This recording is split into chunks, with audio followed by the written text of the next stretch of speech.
It goes without saying that the Assassin's Creed franchise is massive, and all of the games have been very successful in their own way. Over the years, Ubisoft have experimented by adding as well as removing different types of gameplay mechanics, and in this video, we're going to be highlighting the best thing from every Assassin's Creed title. So going back to Assassin's Creed was released back in 2007, and even though looking back on this title, nothing in itself has aged well, it was the start of a brand new franchise. That in itself is the best thing. Most players look back at Assassin's Creed, and even though it was good for the time, most look at it as a proof of concept. A concept which did connect with an audience, and since then, Ubisoft has improved it in many different ways. From combat to stealth to parkour to storyline, you name it, it has improved since then. So even though when we break it down to its basic gameplay mechanics, it hasn't got anything that stands out compared to the later titles,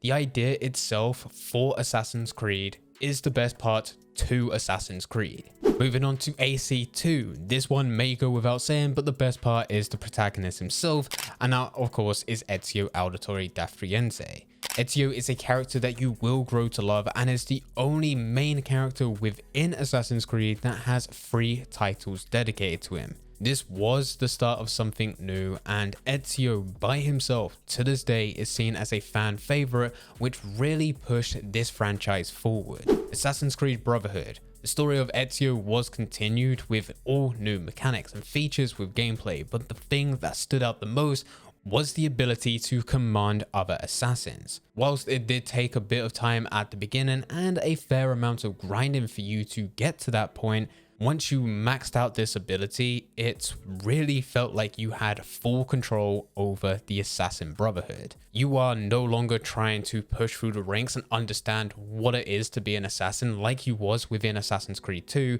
Within Brotherhood, you're already a legend. And to partner up with that is the ability for you to command other assassins, and that really made you feel powerful. Moving on to Revelations. With Revelations, it's not the favorite title out of the 3 games containing Ezio, but it did have a very good ending. An ending which didn't just close off the Ezio story, but also linked back to the very first title, being Assassin's Creed. It partnered up both Ezio and also Altair, which really hit home with hardcore fans that did play all 4 games to this point. And for those that didn't and were just introduced to Ezio with Assassin's Creed 2, Brotherhood and Revelations, it made them want to go back and try out the very first title. Especially back at this point, the storyline was the sole focus to an Assassin's Creed title, and this was just the prime time for the writers over at Ubisoft. Moving on to Assassin's Creed 3. With AC3, there was a lot of changes which led to there being loads of positives as well as loads of negatives. But the thing that stood out the most was the amount of content that was available. Following the Ezio story, there were some fairly big boots to fill for any other assassin that was going to come after. And even though there is a very small amount of players that would actually pick Connor over Ezio, it was still a really good game with the amount of new content that players were able to do, with being able to hunt animals, being able to climb cliffs, being able to parkour through trees. It really brought a complete new level to Assassin's Creed. It was annoying with Ezio, especially within Assassin's Creed Brotherhood, where it was this massive open world, and he just simply didn't have the ability to climb a simple tree, even though the branches are there right in front of him. It will just do the automatic run up and not being able to grab onto anything animation. With Connor, completely different. It opened up so many more paths with parkour, and it was just incredibly fun to play through. Assassin's Creed Black Flag. This one might go without saying, but of course the best part was you being able to go through naval combat. It was so good in fact that it inspired other developers at Ubisoft to make a standalone. Unfortunately, that standalone has completely died off simply because of management that's there and developers working on it. And if you didn't know by now, we're talking about Skull and Bones, but there's been no other Assassin's Creed title that has inspired other developers to just take parts or elements of the title, remove everything to do with assassins, and just make it based around those good gameplay mechanics. And in this case, for Black Flag, it is being able to sell your own ship and ultimately be a pirate. Whenever there is a content creator putting together a tier list for all Assassin's Creed titles, Black Flag is always near the top, purely because of this one simple element: being able to sell your very own pirate ship. And not just that, it also inspired the next title, which is Assassin's Creed Rogue. Now, there are quite a lot of negatives with Assassin's Creed Rogue, purely down to the timeline in which it was released. Because it was released in 2014, at the exact same time, PlayStation 4 and Xbox One was recently released, but AC Rogue was only going to be available to PlayStation 3 and Xbox 360 users. There was also a very limited budget on the title, which ultimately was the reason why it wasn't upgraded to those next-gen consoles at the time, but it also meant that there was a lot of reused content.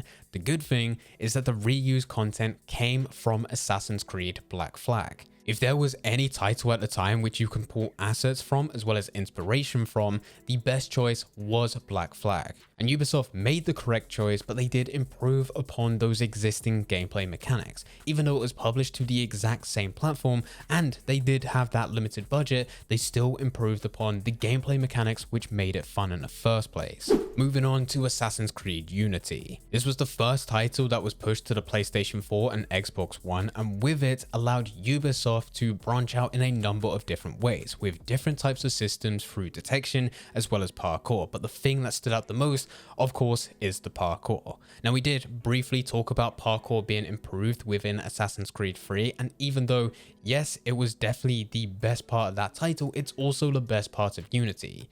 Ubisoft took that already existing parkour system and just made it 1,000 times better. To this day, you can just type in Assassin's Creed parkour compilation, and most of the time you're going to see people playing Unity. Not the latest Assassin's Creeds, they're playing Assassin's Creed Unity.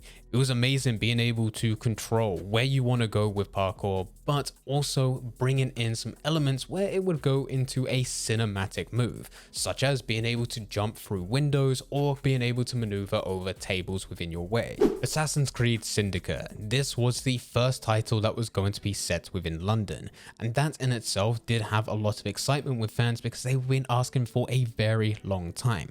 But the thing that stands out the most to players is that this is the first title where you can play as two characters, being Evie or Jacob Frye. In every other Assassin's Creed, it's pretty much treated you like a lone wolf. You're the assassin, you're the person that needs to assassinate the targets, and you just need to get on and do what you need to do. But with Syndicate, it was much more about a relationship between Evie and Jacob as brother and sister, as twins. And they genuinely had a good relationship between them, so it meant when actually progressing through the story, it was fun to watch them do things together. Assassin's Creed Origins. This is when things really started to change, and right at the beginning, it had the fanbase split. Some players were all for this, whereas others not so much. See, up until this point, the Assassin's Creed series was mainly a narrative-driven storyline. That's what players were there for, but with Origins, that narrative was still going to be included, but more than anything, it was going to be an RPG type of game. And they honestly couldn't have picked a better setting. Ancient Egypt was perfect for Origins. I reckon if they picked any other country to explore with this type of title whilst bringing in new RPG elements, it just wouldn't have done as well. So it was a perfect choice to pick Ancient Egypt. The world itself was a hell of a lot bigger and gameplay was so much longer, but still somehow with those massive changes, it felt familiar and fresh with awesome parkour mechanics such as being able to slide down pyramids, and that is only possible in a location like this. Assassin's Creed Odyssey. Definitely a tough game to explore when trying to highlight the best thing from every title. There are a lot of fans when going through tier lists would actually put this nearer to the bottom, but there is one standout, and that is all the boss battles which are available. Boss battles were not new just for Odyssey, they were introduced back in Origins. But with Odyssey, they already knew that these boss battles were doing incredibly well from the previous title. and they took it to a whole new level, offering a lot more available and a much bigger variety. Not only did you fight other people, but you also face animals, and we can't forget the tie-in to Greek mythology, where you also fight characters such as Medusa. If there's any reason to play Assassin's Creed Odyssey, this is the reason. And that brings us to the final title. This is Assassin's Creed Valhalla. Now this does come down to the type of player that you are, but I've seen a lot of compliments for Valhalla for the amount of content that is available. But this is one of those answers which comes down to you as a player. For some players, like myself, I like it to be short and straight to the point for the narrative. That's why I prefer some of the older titles when the story is only 20 to 30 hours in length. With Valhalla, it's about 50 to 60 hours in length, plus on top of that you can get DLCs which are 10 hours each. This has led to there being a massive audience retention problem, but there's quite a lot of players that also enjoy this, especially when you look at the price for the game and how much content you're able to get. Puts it actually in a much better position compared to other games that you still need to pay full price for. So let me know in the comment section down below whether or not Valhalla, being the size that it is either a good thing or a bad thing. If you enjoyed this video, then I 100% know that you're going to enjoy one of our previous videos where we went through the worst thing from every Assassin's Creed. That video is now showing on screen, so if you click that, it'll take you directly to it where you can go and watch through and see what are the worst things from every title. I'll see you over there in just 1 second.